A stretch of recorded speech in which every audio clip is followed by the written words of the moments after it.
The best winters often simmer with soup recipes lost to time. Talk about a bowl full of memories. The great thing about recipes? They can make a comeback to warm you up this winter. So, let's dig in. So, beef barley soup has a really rich history, and you can see that in the way it lights up a room once you serve it. The dish is simple, but its strong points come from how nutritious all the ingredients are. This makes it one of the best comfort foods to have in the winter season, especially since it makes sure you keep hitting your protein goals in a season where the blanket just makes working out too hard. Funnily enough, protein wasn't even used to be a part of the equation. For the longest time, this soup was just something that was made with barley for military troops because it was easy to make, pass around, and carry. People do lots of different stuff with beef barley soup. Besides just being the perfect family dinner during the cold season, people also add in extra toppings like mushrooms, herbs, and aromatics to enhance the flavor and vibe. As far as soup classics go, it's really hard to beat tomato basil soup. It is the perfect blend of traditional American taste palettes mixed with Mediterranean-inspired dishes that really saw a rise in the middle of the 20th century. It is sophisticated enough that you would think you had a proper meal, different from your usual routine. The kind of thing that once you eat, it feels like it really added some variety to your day. The rise of tomato basil soup as a middle-class icon is kind of representative of those shifts in culture I was talking about during the 20th century. Really, though, it wasn't until these times that soups like this became a big thing. It wasn't really just that they were this foreign dish and recipe, a new way of trying the same old things, or just something they'd never heard of entirely. The thing here this time was the rise of comfort foods, convenience culture giving us an endless supply of canned products, and lots of American laziness, which basically had people cutting corners wherever they could all the time to speed up the cooking process. Lentil soup originated its career during the Great Depression in America. It was instrumental in giving middle-class families a shot at affordable nutrition. But for everyone who was living below that standard of life or the poverty line, it was pretty much what their bodies were made up of. Lentils are one of the oldest cultivated crops in the world, and there's even evidence that people as far back as the Egyptians have used it. Nowadays, you genuinely don't see too much of the stuff anymore. I mean, in today's world of colorful, trendy, and overstimulating processed food, an organic and plain soup like this really wouldn't last. It is still quite a popular thing in Indian American and Southeast Asian communities, as both those places share cultures that they've brought on over from their homelands. Now, lentils are really affordable, but they're also really versatile. You can make these in a cream of mushroom soup or even throw in some chunks of protein, and it'll still work. Butternut squash soup is actually a pretty neat little relic. It came from the family of winter squashes, which was a tradition kept alive for centuries by Native Americans. It was eventually one of the crops, alongside beans and corn, that made Native American diet and culture. This was for many reasons. This squash was really easy to store, it was easy to migrate, and it was really just a perfect winter soup. When European settlers finally did arrive, one of the first things they appropriated was the many recipes and cooking traditions of America. They added things like pumpkin and butternut to what was originally just squash soup. As Americans explored more global cultures and experimented with what they could do. Personally, I think it's all right, and I can see why flavors like butternut are so out of style right now. That's definitely something people only associate in a dessert context, and soups couldn't be further from all that. Minestrone soup actually started out as something that was a vintage ancient Roman heritage dish, and it was supposed to be a very basic, bare-bones type of vegetable stew.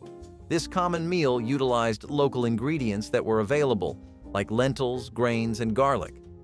The word minestrone is actually something that comes from the Italian word minestra, which means soup. However, this particular phrasing of the word refers to a pretty large soup.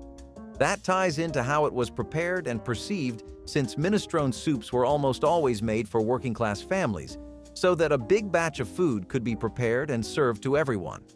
Conveniently eliminate dinner problems for the day, add some nutrition into everyone's diet, and do it all on a budget with no real work?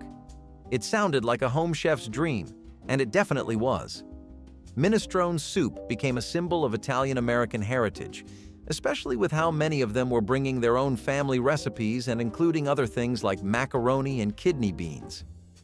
In ancient times, people would use very simple pulses and ingredients because all that was available, but in the 70s and 80s, the nutritional appeal and the availability of all kinds of different ingredients meant that minestrone soup saw a comeback.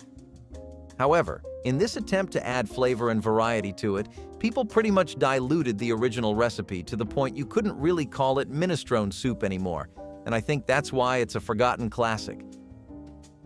Corn chowder is pretty much something you can link right back to all the indigenous peoples that were populating America before European settlers had to rain on their parade. Corn was such a staple crop that it could be mixed and thrown into so many different kinds of stews and milk. A lot of those settlers stole indigenous techniques and methods of cooking corn, passing it off as their own. One of them was how they combined corn with milk and created this very rich chowder, also with a bit of cream on the side for consistency. Chowder itself actually used to be something people would cook in a cauldron, if you can believe it or not. When those settlers did come, they first took residence up in New England, which, well, is definitely a European thing to do. They adapted corn chowder, as by that point they were pretty much relying on basic foods and ingredients to get them by. Later on, corn saw an extreme amount of use throughout the Depression and War era. But I think all of its tenured history has left the American population a bit tired of it. Cabbage soup, on the other hand, has some really deep-rooted origins in European culture. This time, this is something they introduced into the country instead of something they stole. Cabbage was such a readily available crop that was filled with endless amounts of health benefits. In medieval Europe, lots of people used stews and cabbage soups as a way to survive in harsh winters and pass them by. As far as peasant food went, you couldn't get more authentic than this. That was also because a lot of peasant food revolved around cooking things you could make on an open fire or just did not need a lot of kitchen appliances for. The simple act of boiling cabbage with some root vegetables and occasionally garlic and meat, or doing a calm little bone broth with it, became a symbol of peasant eating and showed lots of people the vast amounts of potential cabbages really had. Still, plain foods aren't really something America identifies with too strongly, and that's why this got left behind. Hungarian goulash soup is a pretty traditional Hungarian dish. It was actually something that went all the way back to the Middle Ages and was something that would be popular in people and communities with primarily nomadic lifestyles. See, the idea here was to cook the meat with the onions in these oversized kettles over a giant open fire. Sometime later in history, around the 16th century, they also started adding in paprika to it, which pretty much gave goulash its identity as far as its flavor profile is considered. That's also where that really vibrant and vivid red comes from. Now, when Hungarian immigrants brought goulash over to America, it became a middle-class classic. Goulash soup wasn't just a beloved global dish or even something that struggling families in America relied on to get by. I don't know about you, but that sounds like a lot of comfort. Plus, Americans experimented a lot with it. We threw in garlic, all kinds of peppers, and beef. We thickened it and seasoned it, and I mean, sure, it may not be the traditional goulash soup I started describing anymore, but does that make it any less worthy of a comeback today? Now, before I talk about this, it's going to take both you and me a minute to say the word avgolemono soup. This heavy-sounding concoction is a vintage Greek recipe that actually has an incredible amount of things going on with it. So, let's take it from the top. In this bad boy, we have a base of chicken broth, along with some rice. We also have a splendid mix of eggs and lemon juice, and this actually wasn't something the Greeks came up with on their own. It took a lot of inspiration from Sephardic Jewish culinary traditions because the use of mixing citrus fruits with eggs was a big facet of their culture, which was overall really popular in Mediterranean cuisines. This inspired people to temper eggs thanks to the velvety texture it would make.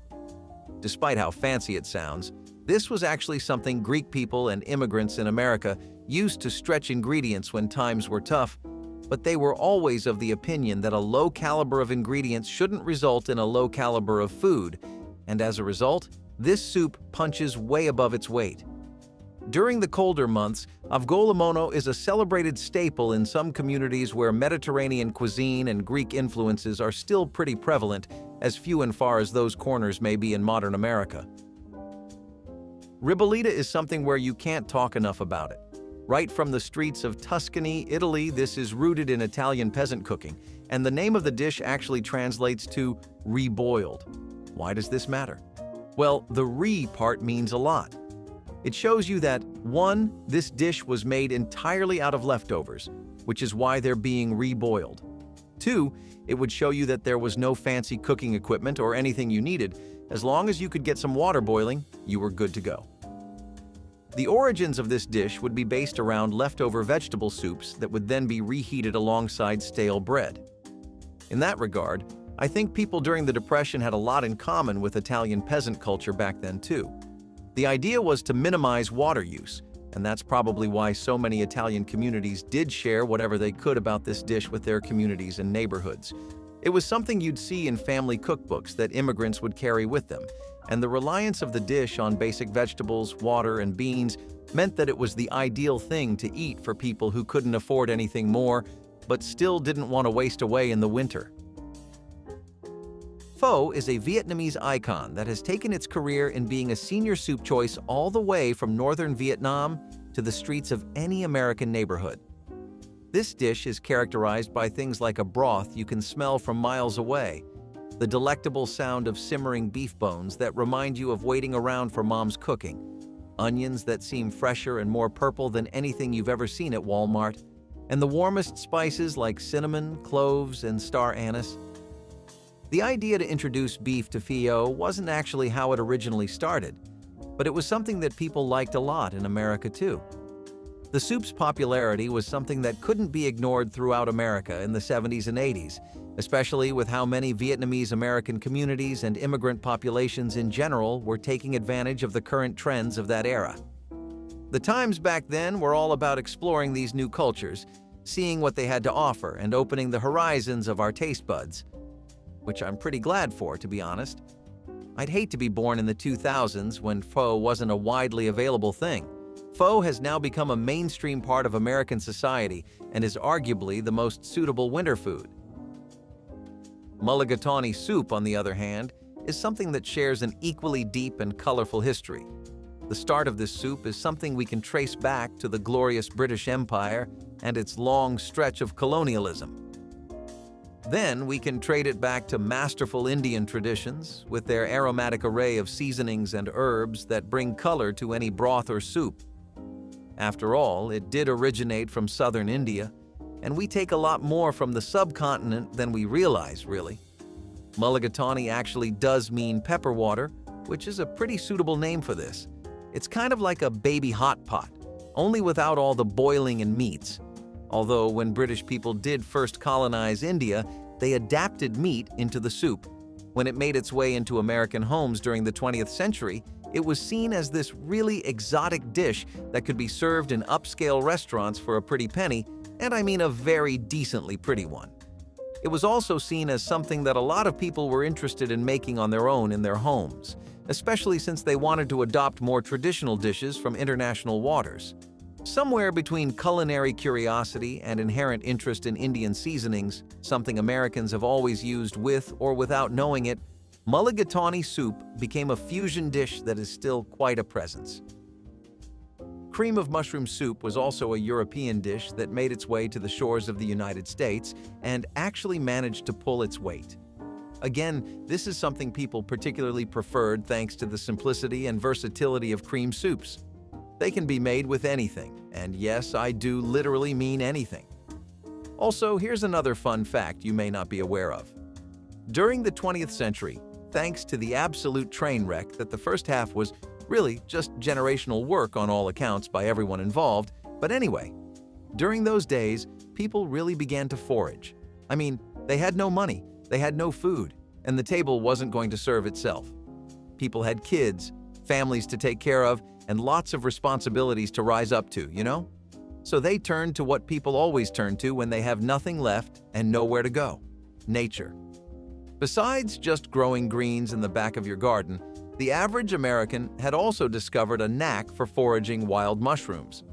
It became a favorite in French and English homes during those times for its earthy taste and simple, easy-to-prepare nature.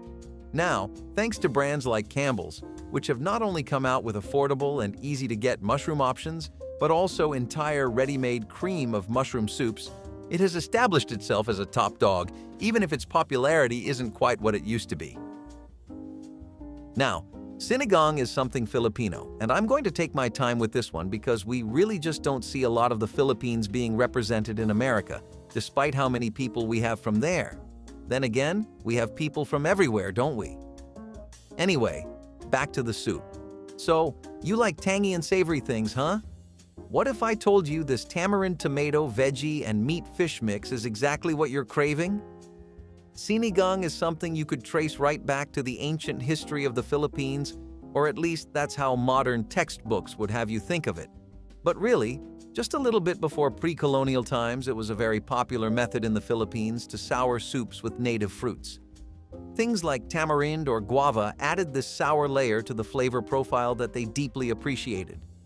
That appreciation was something they made sure to carry over with them when lots of them immigrated here. Sinigang is now a staple in Filipino homes, and it even uses certain kinds of meat like bangus, otherwise known as milkfish, which you just don't see anywhere else. If you feel like trying something new, this might be right up your alley. Hot and sour soup, like you look back on old high school photo albums and reminisce about the days of football, crushing over the cheerleader, and the one that got away. You look back on this soup like the memory of a friend that's never quite gone, but never quite there either. Hot and sour soup is a dish that originated from Chinese cuisine and has become one of the most popular ways to have comfort, both in your body and in your mind, but it definitely used to be a lot more popular. While I don't think it would be fair to say the dish really fell off, it didn't exactly rise and maintain its standard either. So, the origin of this soup can be traced all the way back to the Sichuan province, where it was a traditional dish in a region known for its overwhelming and dominating flavors. Hot and sour soup was such a beloved entry into the American zeitgeist of food during the 20th century's middle point because it perfectly encapsulated the way people were feeling. They wanted these new, fresh, and strong flavors, dishes that had something to say, and they just weren't getting that. That is, until they found this soup, and since then, the rest really has been history. Chinese immigrants started coming to the United States around the 19th and 20th centuries, and that's when they began to bring all of their culinary traditions with them. Hot and sour soup became such a go-to in Chinese-American restaurants thanks to its distinctive contrast that people couldn't get enough, really. You know, so far we've discussed a lot about what other people have done for us or what their culture has given us, but we haven't really discussed much of Western goodness. Let's change that with chili soup, which is arguably the best thing you can get out of the South. It lends its flavors to a lot of influences from indigenous Mexican and Spanish culinary traditions, but the modern variant of it that most people associate with the middle of the 1900s is the canned chili version. See, in Texas and northern Mexico, there was always this deep, almost religious love for all things related to space. From cinnamon to California Reapers, there isn't a pepper under the sun you could miss in Texas. Native American dishes used to be made with local spices too, but the peppers were something that some Spanish and Mexican settlers had introduced along with the idea of using them along with meat. In the 1800s and 1900s, chili bowls had become a common sight in places like San Antonio. Sometimes it would be a slightly grumpy uncle on the porch enjoying a bowl, and sometimes it would be a kid finishing one up as fast as he could before he went to play some football in the same street. In the 1900s, thanks to canned chili becoming something really popular, it meant that chili soup became cemented in American history as an all-time classic.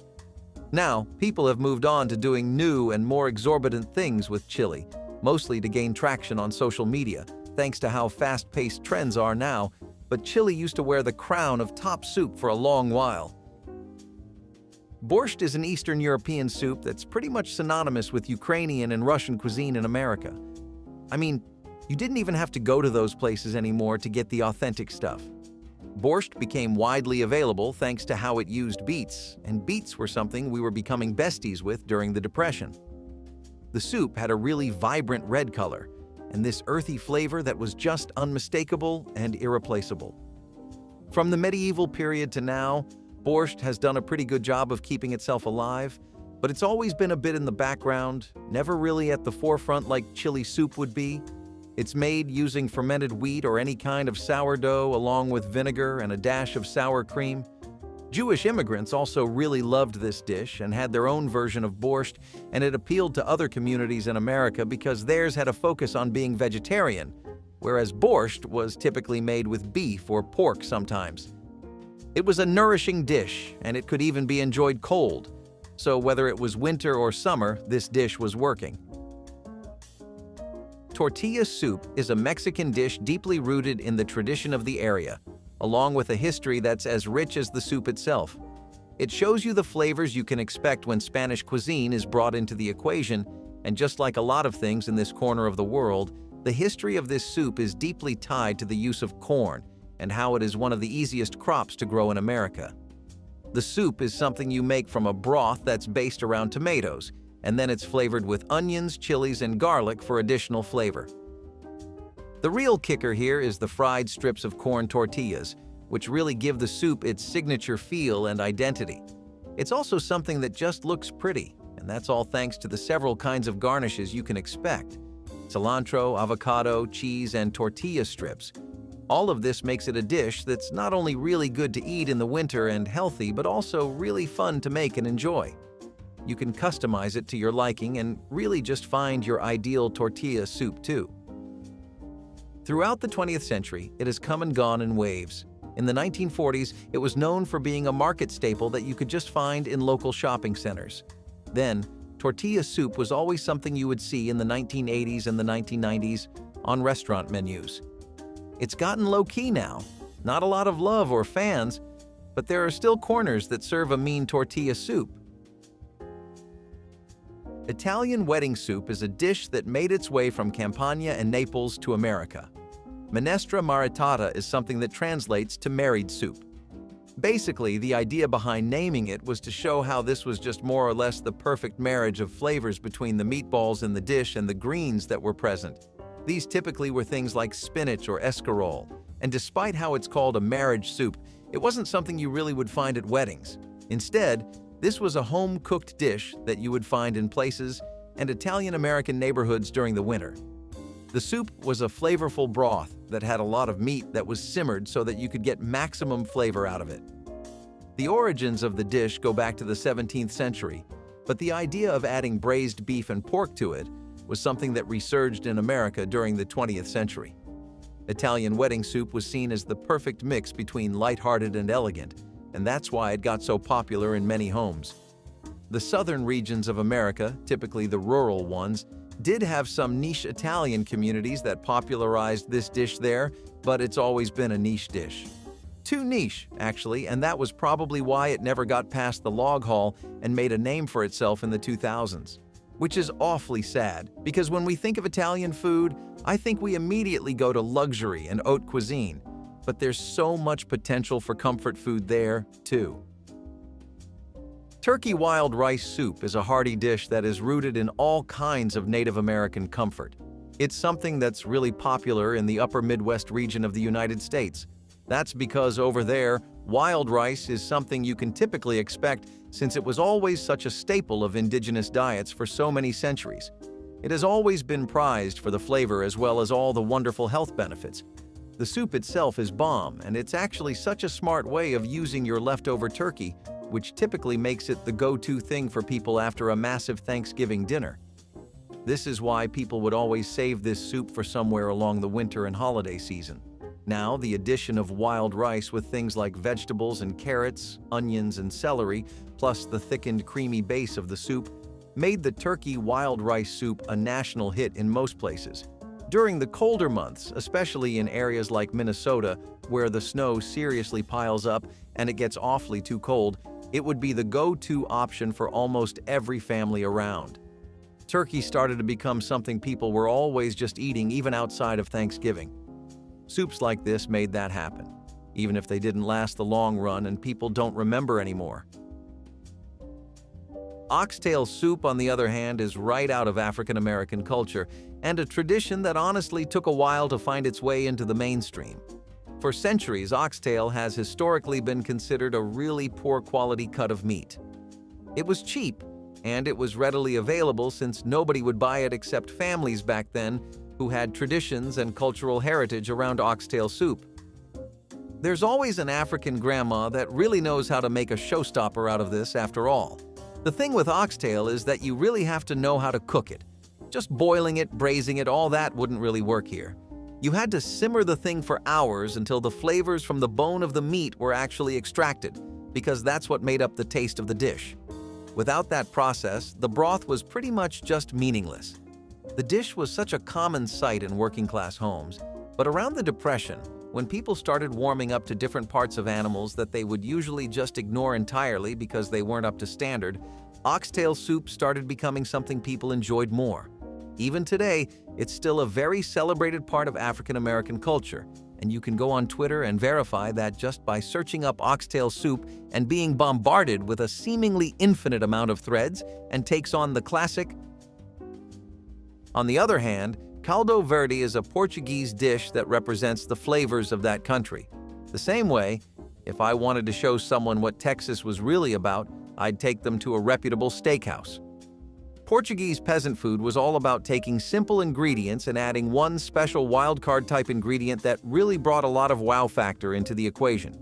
In this instance, it was couve galega, which is a specific type of collard greens that is really popular there. The rest is your typical affair with how soaps work.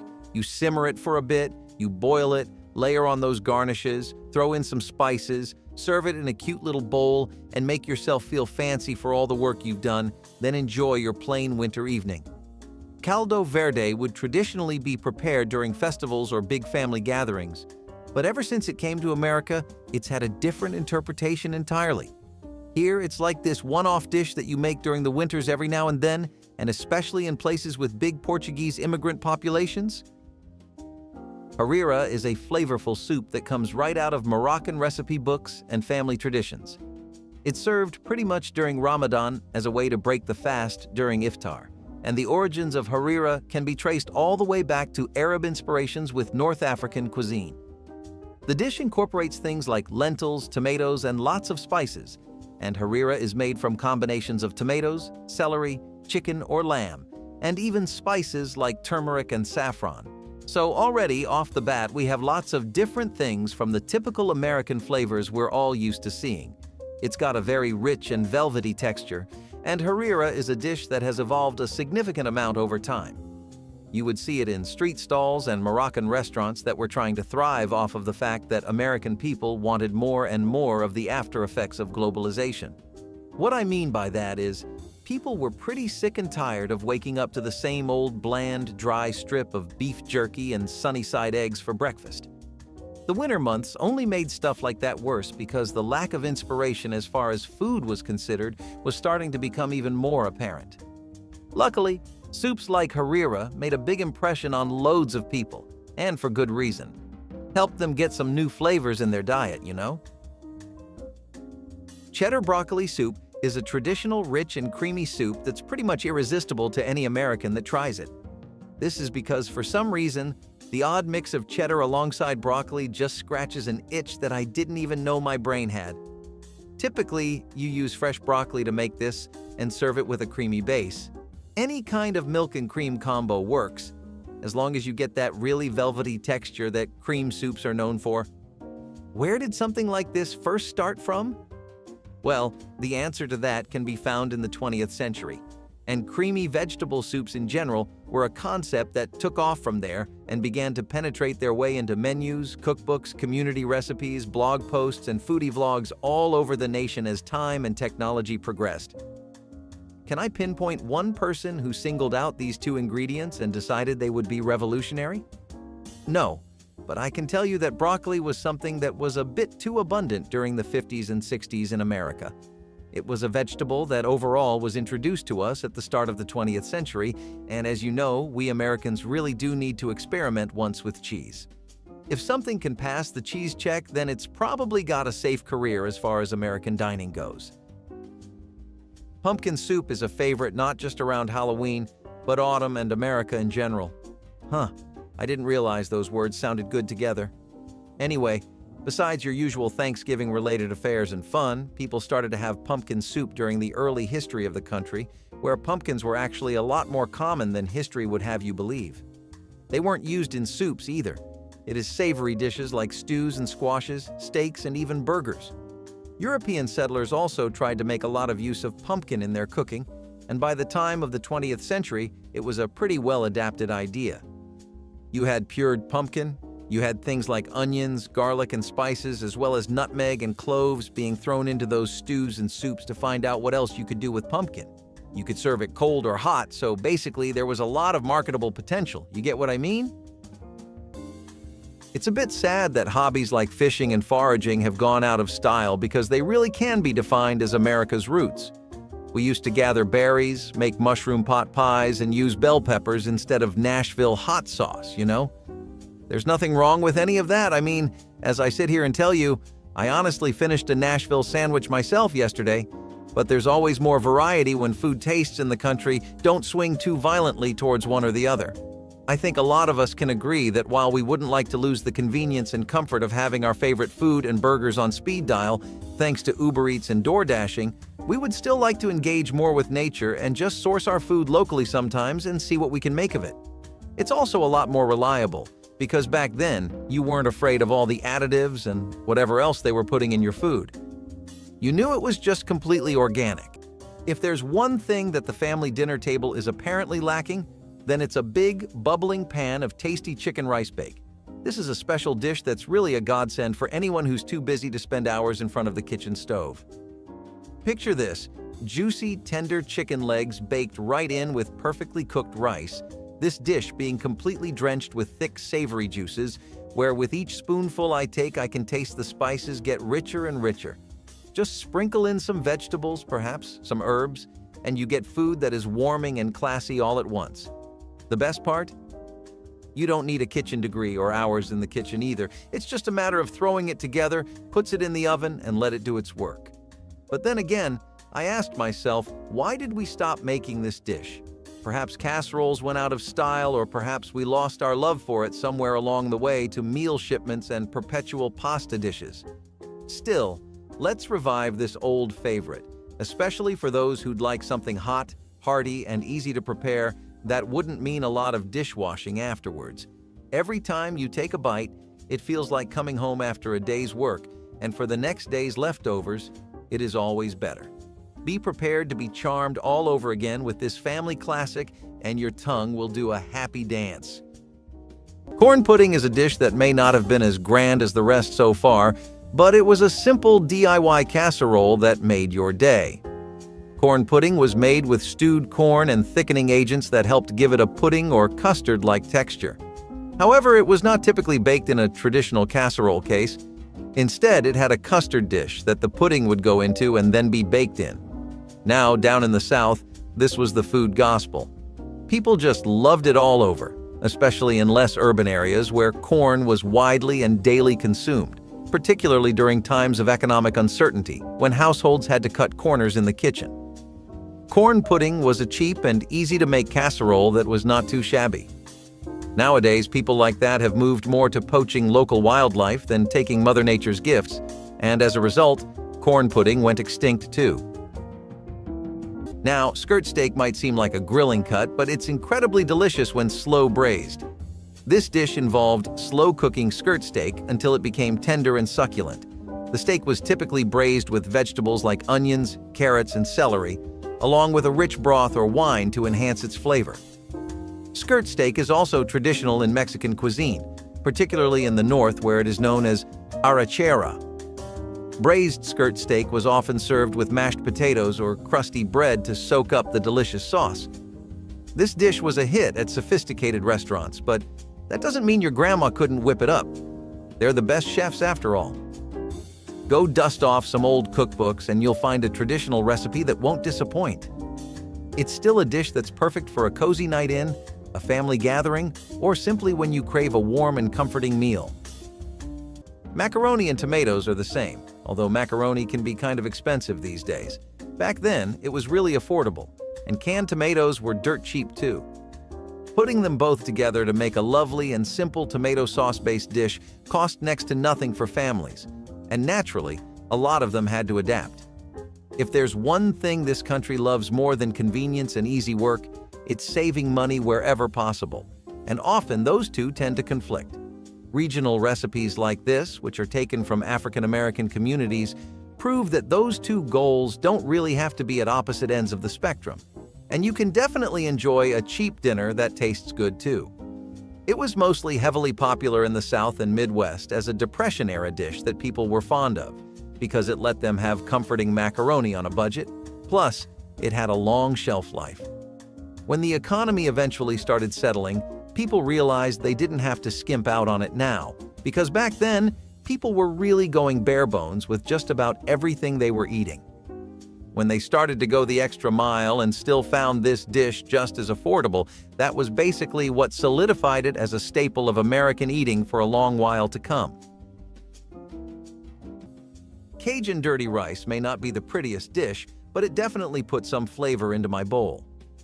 A signature of Louisiana's Cajun cooking, this dish combines rice with ground meat, usually pork or chicken livers, green peppers, onions, and a host of spices to create something truly mouth-watering. This is where the dirty comes from, because the meat and spices make the rice very brown. Dirty rice has roots in Creole cuisine, where no part of the animal went to waste, and every bite was packed with flavor. It is a very down-home type dish, but not overly spicy, which I know some people don't like in their food. This dish goes back to the southern region's historical usage of this type of food because of its simplicity, inexpensive, and rich in flavor. It is hot, tasty, and very filling, can be eaten as a meal, and is also complimenting when served alongside grilled meats. While not as prevalent as it is in Louisiana, dirty rice is a recipe that should be resurrected if you are a fan of fulfilling dishes. Add in a pinch more of cayenne for a twist of the nouveau cuisine, and let this dish bring you a dirty truth that sometimes the best recipes are dirty. You probably aren't used to a dessert coming out of a slow cooker at all. I mean, I wouldn't blame you. This list doesn't really have desserts besides this one. Slow cooker strawberry pudding cake is definitely a name that catches your attention. I mean, I know it caught mine because how do you get this out of one pot? That's exactly what bakers in the middle of the 20th century managed to do, though. They took a slow cooker and some basic pantry ingredients to make a creamy sauce that had a very familiar texture to pudding, but not exactly, and the slow cooker let the cake bake while it absorbed the sauce. The sauce would also just thicken at the bottom, and strawberries were the perfect ingredient to give this dish both a bit more visual appeal and a fruitier vibe. It was really easy to make, and baking at home was already becoming a hobby of many chefs. The era of pudding cakes is now definitely over, but when it was in its heyday, this dish was one of the best pudding cakes you could make with a slow cooker. Galantine of chicken is a testament to the elaborate artistry of classical French cuisine, popularized in the 17th century. It involves a meticulous process where a whole chicken is deboned and stuffed with a seasoned mix of ground meat, fats, and spices, including luxurious touches like pistachios and truffles. The chicken is then encased back within its skin, poached in a flavorful stock and set to cool, often in the gelatin-rich cooking liquid, to form a jelly. Decorated with artistic slices of vegetables, herbs, or edible flowers and coated in a glistening aspic, galantine is served cold, making it a striking centerpiece for buffets and banquets. This dish not only showcases the culinary craftsmanship of detailed butchery and seasoning, but also the aesthetic presentation. It's also usually grandmas who recommend we source our food locally. Who better to decide where we get our food from than the one who will end up cooking it? Plus, this next one might surprise you because in our day and age, it's everything but inexpensive. Salmon's really changed as a protein, both in terms of how and where we get it from and the prices we can expect. But a lot of dishes based off of it, like salmon cake patties, used to be so incredibly popular and loved, especially after canned fish started rolling around and made it even more expensive. To give you an estimate, or at least some kind of understanding of the times, Fishing and using the catches of the day in your everyday eating was so common back then that crab was considered poor man's food. So just think how often they were getting buckets of salmon. You just know it was a good day when your husband would bring one back. Plus, these ones wouldn't be packaged or processed. They were straight from the river. If you've never tried shrimp Creole rice, you're missing out on a bowl of pure Southern comfort. This dish is inspired by Louisiana and is intense, piquant, and full of shrimp meat, wrapped in rice. This is a show of goodies, such as tomatoes, bell peppers, onions, cloves of garlic that transform into a sauce with just the right hint of spiciness that coats the rice. Shrimp Creole used to be on dinner tables across the country as it brought the taste of the South to homes. Real quick, if you're loving this content as much as we loved making it, hit subscribe to stay connected and help us reach even more amazing folks like you. Let's get back to the topic. Here's a little fun fact. This is actually food from the French, Spanish, African, and Native American Creole communities, so this dish is multicultural fusion at its best. As far as heat goes, they are not shy with their spice, but all their food can be made as mild as you wish depending on the amount of hot sauce added. Shrimp Creole rice proved popular as it was comfort food, warm and filling, which appealed to anyone who adored seafood, hoping to momentarily transport ourselves to Cajun state and its unique culinary traditions without stepping out from the kitchen. Take this back to your family dinner table and take your palate for a quick ride to the Louisiana marshlands. Just pair it with cornbread or a hint of lemon, and you have a dinner that will transform anything into a mini Mardi Gras. Firstly, fine dining and delectable foods are the perfect themes to start our list, and there is no better dish to represent that than chicken divan. Chicken casseroles stuffed with broccoli, cheese, and a special sauce. Not just any sauce from down the alley, this was the signature taste of the Divan Parisian restaurant, which actually invented chicken divans in New York City around the early 20s. Hence the association with fine dining, and its price matched its aesthetic. Like seriously, this thing cost you $1 and then some back then. Naturally though, everyone could not spread their bank account, so do-it-yourself, cheaper alternatives of the dish came around. For those who could get it, they would gladly shill out their wallets for something so divine though, and that is the saddest part of it all. You could not find an authentic chicken divan anywhere if you tried even in a home chef's kitchen. Cabbage roll stew is a variation of the stuffed cabbage rolls, but easier to prepare because it's a one-pot dish. To make it, you take ground beef or pork, rice, tomatoes, and cabbages and cook them in a rich broth that is slightly sour. Cabbage rolls without having to roll a cabbage. In other words, a way to get that yummy, intense flavor with less effort. The preparation of the cabbage rolls is maybe several centuries old, and it is a kitchen staple of the people of southeastern Europe. Fun fact, cabbage rolls were traditionally served at celebrations, symbolizing prosperity and abundance. This stew variation is easier to make, saving you time without sacrificing flavor. Sprinkle a tiny bit of paprika or bay leaf to make it tastier, and serve it with bread to capture all the tomato broth. This cabbage roll stew can warm your bones as no other stew can. Without the complexities of cabbage rolls, it's cozy, filling, and absolutely delicious, a taste of the old world in a modern, lazy day dish. Hungarian goulash, despite its name, is not a soup, but rather a stew with a lot of punch because of its secret ingredient, paprika. This rustic dish combines tender chunks of beef, onions, bell peppers, and potatoes, all cooked in a rich, spiced broth that's as colorful as it is flavorful. Hungarian goulash is thicker than soup but finer than the real stew, hence can be referred to as comfort food, not being too dense but still hearty. This classic dish has been around since the 9th century, originally cooked by Hungarian herdsmen over open fires. Fun fact, real Hungarian goulash mainly uses Hungarian paprika, which provides the dish the smoky sweet flavor and the bright red hue. For it to have that traditional feel, it should be served with either egg noodles or dumplings to accompany the soup. For a richer taste, you could sprinkle caraway seeds or a little sour cream on top. Hungarian goulash is more than just a meal. It's a taste of history, warmth, and old-world charm that's perfect for a cold winter's night. This is definitely a stew that will make you feel like you are in Hungary with every spoonful. I think the biggest change was definitely the downfall of farming as a concept and the gradual shift towards the fast food business model. I get that not every family liked to eat farm food, so they would often go for more foreign dishes, but even those didn't have to be as expensive as they are now. People were still eating Italian gnudi with brown butter sauce for under $1. So if we have any economists or cultural analysts watching, please share your thoughts in the comments below as to why we can't eat this way anymore.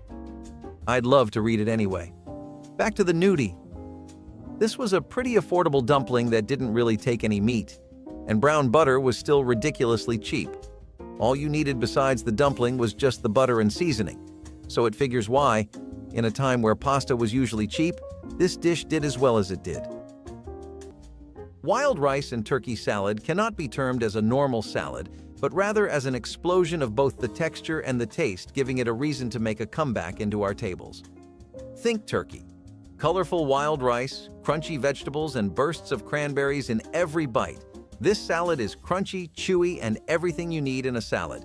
This was the genius creation that came out of Turkey that got lost in the shuffle of consumable trends such as kale smoothies and quinoa bowls.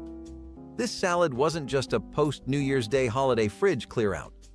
Include 1 handful of walnuts, a sprig of lemon vinaigrette, and now you have a new dish that is not only nutritious but very far from being dull. First of all, it only takes about 10 minutes total and can be made with products you probably always have at home. So, what happened to this show of art? Perhaps salads just translated into light and leafy. Turkey and wild rice salad is perhaps one of the most subverting salads that can be made. Believe me, this dish requires you to come back to the plate. Once you get a taste of it, it has to be a permanent member at your table. Remember when Campbell's cream of mushroom soup and canned tuna were the stars of the food aisle back in the day? Well, Grandma took those humble ingredients and spun them into her classic tuna noodle casserole. During the 1950s and 1960s, convenience foods were all the rage, and tuna noodle casserole fit the bill perfectly.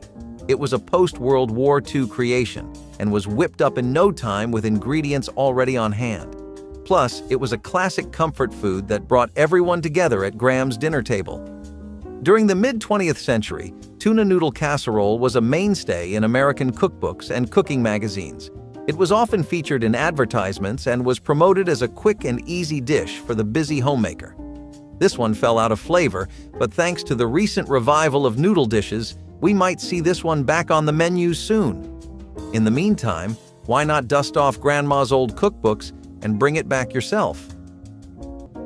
Okay, this one might seem strange to modern plates, but mock turtle soup was once a luxurious and popular dish. It is an English soup that was created in the mid-18th century as an imitation of green turtle soup. It often used brains and organ meats, such as calf's head, to duplicate the texture and flavor of the original turtle meat after the green turtles used to make the original dish were hunted nearly to extinction. Now, before you wrinkle your nose, mock turtle soup was a staple at Victorian dinner tables. The original version is a bit off-putting, but nothing wrong with calf meat, right? In the United States, mock turtle soup eventually became more popular than the original dish and is still popular in Cincinnati. Of course, as turtles became more and more extinct, so did this dish that tried imitating their taste in a soup. But hey, it could be reinterpreted with plant-based alternatives for a delicious and cruelty-free twist on this classic winter soup. We really do need to do something about pasta being taken away from us slowly and slowly. Okay, that's a bit of an exaggeration, but seriously, an Alfredo or pasta carbonara today does not cost the same at all. I mean, even if you account for annual price rises and inflation, this is still just crazy. We're talking about essentially the same dish going from costing under $1 to costing over $23. And in this whole time, the minimum wage hasn't really had the same rate of improvement. It's no wonder we can't get the same things anymore. You'd think at least bacon would be free from all of it. And then probably get happy because this dish uses its fair share of tiny little bacon chunks. But even that costs ridiculously more than it used to. Pasta carbonara, back when it was really easy for everyone to afford and make, was a bonding point for a lot of American citizens and Italian Americans as they introduced them to their culture and popularized the dish more and more. It especially went wild in homes after World War II, when there was a big emphasis on carbs and fiber to keep you full for longer. For me, lemon rice pilaf is easy to prepare, and what you get is out-of-this-world amazing juicy side dish. This isn't your everyday rice. This is rice that has been infused with some lemony flavor that makes any meal exciting. This is not just a basic side dish, but a delicious and aromatic pilaf that won't weigh you down. They say, think buttery citrus-flavored rice with a hint of garlic, herbs, and let's add a sprinkle of zest on it for flavor. You can serve it with chicken, fish, or even a plain salad, and definitely turn the dish into something more fancy. The best part? It's beyond easy to make. Adding simply a lemon juice, garlic, and bouillon turns ordinary boiled rice into something that is worth licking.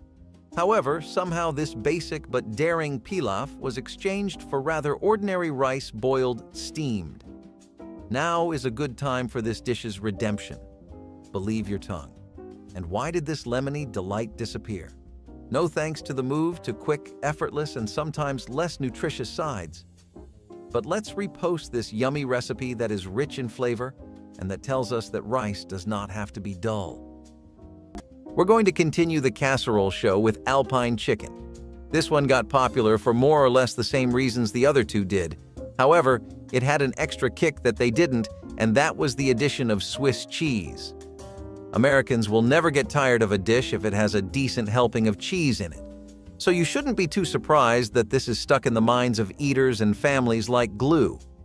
Alpine chicken typically uses cream of mushroom soup and breadcrumbs or a stuffing mix layered in a dish that gets cooked until the cheese is melted. You also have your typical chicken breasts involved, but some people go for the thighs. It peaked in popularity during the post-war era when people really started looking for more ease in their cooking rather than sweating buckets after a day in the kitchen. You know how when you cook something, you rarely feel like eating it immediately? It's because cooking is a soul-sucking endeavor. It doesn't have to be, thanks to things like crock pots and recipes like alpine chicken, which bring the fun back in food and make sure you actually get to rest and replenish that stamina tank. Plus, this was a dish that really got the crowd singing, and that's always one you want to keep on your roster. Named in honor of the Italian opera singer Luisa Tetrazzini, chicken tetrazzini was reportedly whipped up by chef Ernest Arbogast at the Palace Hotel in San Francisco around the early 1900s. This dish, a testament to American culinary creativity, combines diced chicken and mushrooms with linguine or spaghetti in a sumptuous, creamy sauce that's often elevated with a splash of wine or sherry. Once assembled, it's liberally topped with grated Parmesan and baked until a golden crust forms on top. The addition of sherry or wine doesn't only boost the flavor, it also cuts through the cream's richness with its acidity. Typically, this dish is finished with a sprinkle of parsley or paprika to boost its visual appeal and add layers of subtle flavor. Despite its straightforward ingredients, chicken tetrazzini welcomes variations, such as almonds or pimentos, enhancing both its taste and texture. It's not just a delicious meal, but also a smart way to repurpose leftover chicken or turkey. Again, we have red beans and rice, which show how budget-friendly nutrition really can be if you're willing to get down to it. Does it have the comfort level of a pizza? Not really, but is it good for your body and wallet and cuts down the time you spend in the kitchen severely? Definitely. Then why not? It's a fair bargain, and you can always reserve a day for ordering and pigging out. That's why dishes like these got as popular as they did. Not only were they easy and effective, but they were appropriate for the harsh times of the 20th century. We often look back at that time period and think, God, I wish I lived then, because everything seemed to have cost 10 times less than it does today. But it wasn't really that cut and dry. People were still scraping cents and $1 bills back then and were trying to have meals, ideally under $1 if they could help it. Beef and rice stuffed peppers were a hit, back when the more you stuffed something, the more your dish can be considered as superior. This dish was a triple win: easy to prepare, healthy, tasty, and gorgeous to look at. Ideal for family meals and for potluck. The edible bowls, green bell peppers filled with a filling of ground beef, rice, tomatoes, and spices of choice. The result? A delicious meal with a lot of flavors and appeal, which was also colorful, satisfying, and reasonably cheap to make. During the 70s and the 80s, different stuffed peppers were popular because they served a complete meal in a neatly arranged parcel. Who wouldn't want to get a hold of a perfectly roasted pepper with its delicious filling overflowing on the sides? Depending on whether the peppers were loaded with cheesy goodness or breadcrumb toppings for a last-minute crisp, beef and rice stuffed peppers are the true blue meal prep, ready to serve hot or cold or warmed up as a reheated meal the following day. Today, they are a little less common on the dinner table, and they should be returned back to it. This dish doesn't just look great, but it can create a very healthy meal out of rice and beef. Try it. You will find out why such peppers used to dominate home kitchen preparation from long ago.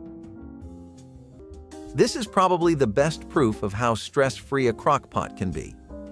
When your cooking gets so simple that your dish gets called no-peak chicken because you literally don't need to even glance at it, you know you need to invest in one of these bad boys.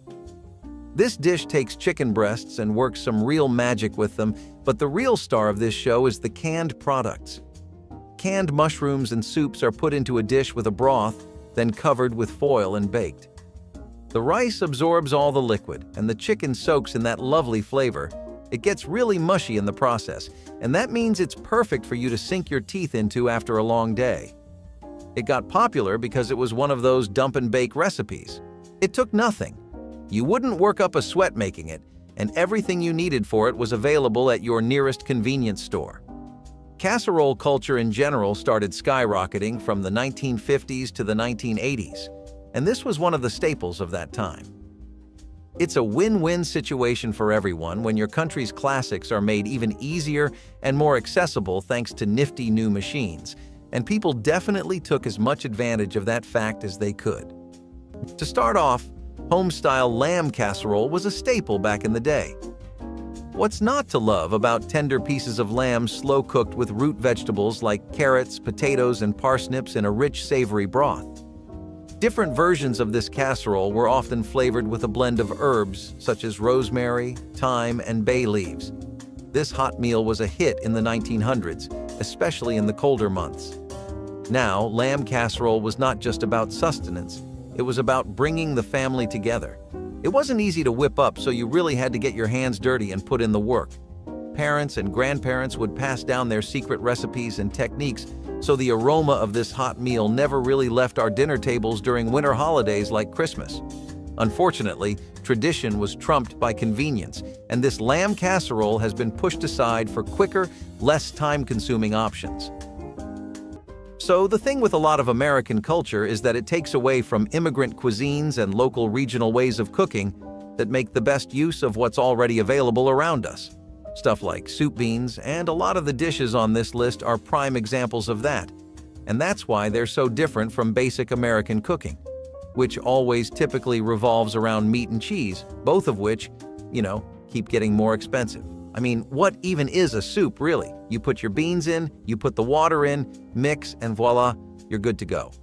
You've effectively made a solid meal for your family and kids in under $1, and the best part is you can do it again and again. Hey, if you know how to forage beans, you can essentially do it for free. It's one of the best ways to get protein on the market, and you can buy them in bulk for relatively cheap. They don't really need a lot of work in terms of flavor either, because anything more than basic seasonings will really bring out this soup's potential. Broccoli cheese rice casserole is the unsung hero of casseroles, transforming simple ingredients into something irresistibly cheesy and cozy. This takes plain ingredients to a whole new level. Cheesy and delicious, this broccoli cheese rice casserole has it all. It is everything you ever wanted to know about broccoli and cheddar that have come together with the star of the night, rice to feed a large group of people. First seen in kitchens in the 70s, it was a favorite for holiday meals and was a common side dish accompanying roast meats, adding some green to tables which otherwise bore heavy servings of red meat and potatoes. In days of yore, a can of soup would turn up for the simple purpose of chucking it into the creamy sauce, figuring out which brand was cheapest and quickest to prepare. The best part? Even the picky children in the family could not resist the cheese and a relatively bitter broccoli. Like you can quickly tell, it is mere junk food, which it is, but it served as a secret strategy to get kids to eat their greens.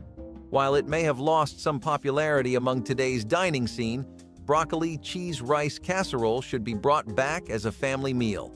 Add crispy onions on top and you have a good topping change, but use fresh cheese and watch it vanish from the plate as if it were the 70s again. The hamburger helper casserole takes the flashiness factor and ups it to a 10 unlike corn pudding. Blurring the lines between a casserole and lasagna, this dish also blurred the lines between a simple Tuesday baking session and a literal gift of God. Consisting of pasta, hamburger patties, and a cheesy sauce layered on top, this mixture was then baked into a casserole. As you kept getting deeper into the behemoth, the more irresistible it would get. Although this dish was really high in saturated fats and calories, most doctors recommended avoiding trendy foods like these for their link to heart problems too. Hence, people took much more cautionary attitudes toward their line blurring, making hamburger helper pizzas a thing of the past. That wraps up 25 forgotten soups that will warm you up this winter. Let us know your favorite soup, and don't forget to like and subscribe.